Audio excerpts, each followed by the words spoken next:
Fédération Wallonie-Bruxelles, depuis 50 ans à vos côtés. Bonjour à toutes, tous. On n'imagine pas forcément que la Fédération Wallonie-Bruxelles est aussi active au plan international. Pour comprendre en quoi ça consiste, j'ai rendez-vous avec François Tricarico, par ici. You're just like my favorite song going round and round my head. Like my favorite song going round and round my head.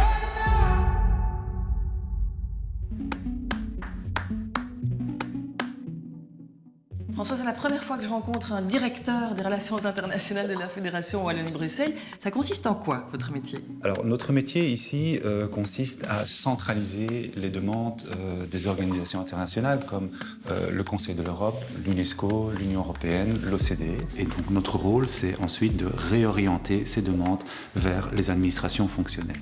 Par rapport au fonctionnement de toute la Fédération Wallonie-Bruxelles, votre service, il se situe où?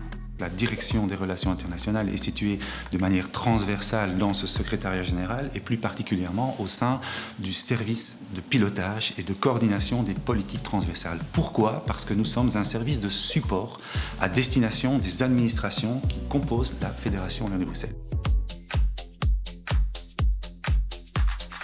François, comment les citoyens, donc les gens comme moi, perçoivent ce que vous faites? Alors, je dois prendre un exemple concret. Vous avez entendu parler du plan de relance de l'Union européenne. Ouais. Ce plan qui est arrivé après la crise Covid. Nous coordonnons ici, pour la Fédération Wallonie-Bruxelles, ce plan de relance. Et donc, l'impact pour le citoyen sera que nous privilégions les investissements dans les bâtiments scolaires, la rénovation énergétique. Tous ces investissements vont pouvoir bénéficier aux citoyens. Le fait de pouvoir participer au sein des organisations internationales et d'avancer ensemble sur des textes, des conclusions, des résolutions, des recommandations, eh bien, elles invitent les États membres à développer des politiques au sein de leur propre pays. Les bénéfices sont exclusivement destinés aux citoyens.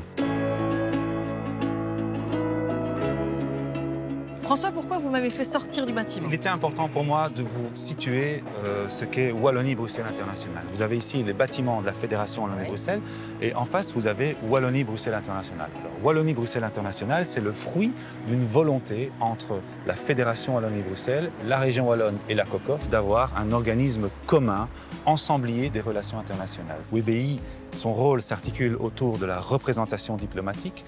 À la direction des relations internationales, nous faisons de la coordination. Eh bien, Joël, pour ce petit défi, est-ce que vous pouvez me donner la différence entre le Conseil de l'Union européenne et le Conseil de l'Europe? Alors, le Conseil de l'Union européenne, c'est chez nous à Bruxelles.